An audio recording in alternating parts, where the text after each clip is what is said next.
¿Qué es el muralismo en México? El fin de la Primera Guerra Mundial prácticamente coincidió con el término del periodo armado de la Revolución Mexicana, a la vez que el peso de Estados Unidos en las relaciones internacionales de México se incrementaba. Para 1920 era ya claro que el Estado mexicano había adquirido un nuevo carácter y había articulado un nuevo discurso basado en un programa socioeconómico regido por su reciente Constitución de 1917, la que expresa con claridad la educación gratuita y laica, la propiedad de la nación sobre los recursos naturales, la reforma agraria, entre otros. Este discurso posrevolucionario articulaba un orgullo nacional basado en una nueva lectura de la historia nacional.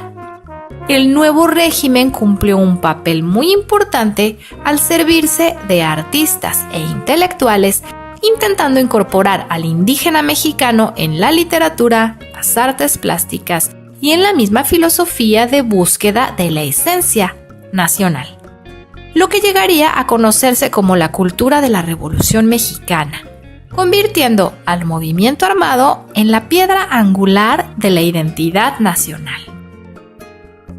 Este fervor posrevolucionario fue propicio para un renacimiento cultural y una brillante reforma educativa de la que José Vasconcelos fue gestor.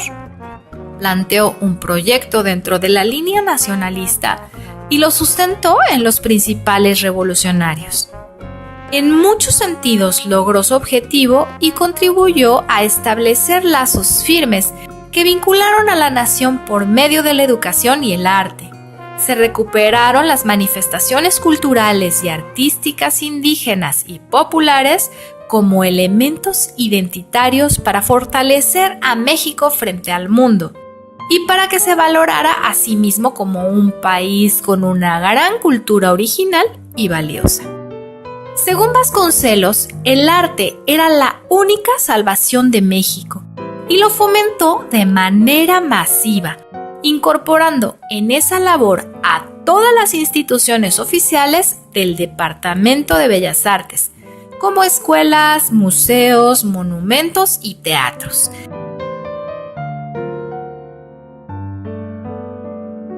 Diego Rivera, José Clemente Orozco, David Alfaro Siqueiros, Roberto Montenegro, Ramón Alba de la Canal, Fermín Revueltas, Fernando Leal y Jean Charlotte. Son los pintores que se reunieron en torno al secretario de Educación José Vasconcelos. El secretario expuso sus ideas acerca de la educación y de la filosofía que debían servir de inspiración para su obra, persiguiendo varios objetivos.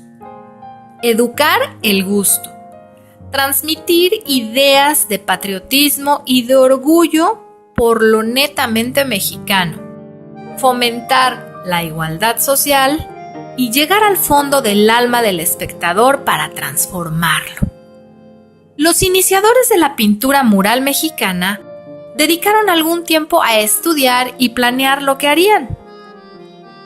En cuanto al contenido, seguirían las ideas de Vasconcelos, al menos en un principio, y en cuanto a la forma, cada quien seguiría su propio camino. La mayor dificultad la presentaba la técnica, el medio que elegirían. Algunos optaron por la técnica de la encáustica, otros por la del fresco y otros por el temple. El sello distintivo del movimiento es un marcado nacionalismo.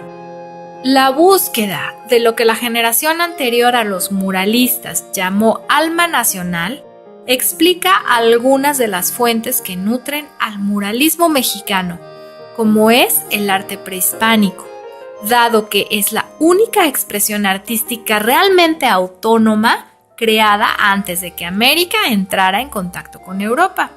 Asimismo, el arte popular mexicano producido por y para el pueblo, libre de afectación y de academia, verdaderamente autóctono. Sin embargo, también están en el punto de partida del movimiento muralista el arte académico, ya que los muralistas se formaron en la Academia de San Carlos y las vanguardias europeas, asimiladas y aplicadas a un estilo propio.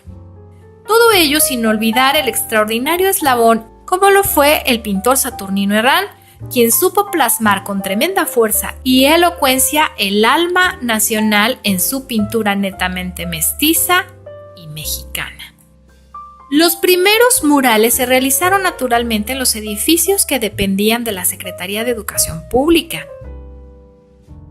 Con el tiempo se utilizarían los muros de todo tipo de edificios públicos y aún privados. Lo importante es que una gran cantidad de gente que no tenía el hábito de acudir a museos o galerías se encontraba sin buscarlo con las pinturas que acababan por atraer su atención. Con el tiempo, el liderazgo de Rivera, Orozco y Siqueiros y la indiscutible calidad de sus obras hizo que los críticos se refirieran a ellos como los tres grandes de la pintura mexicana, como se les conoce hasta ahora. Comparten algunas experiencias, cierta filosofía, pero también tienen posturas, ideas y personalidades diferentes. Los tres nacieron a final del siglo XIX, los tres vivieron la Revolución, si bien de manera diferente, estudiaron en la academia. Buscaron un camino en las artes plásticas, amaron a su país y se entusiasmaron con el proyecto de Vasconcelos.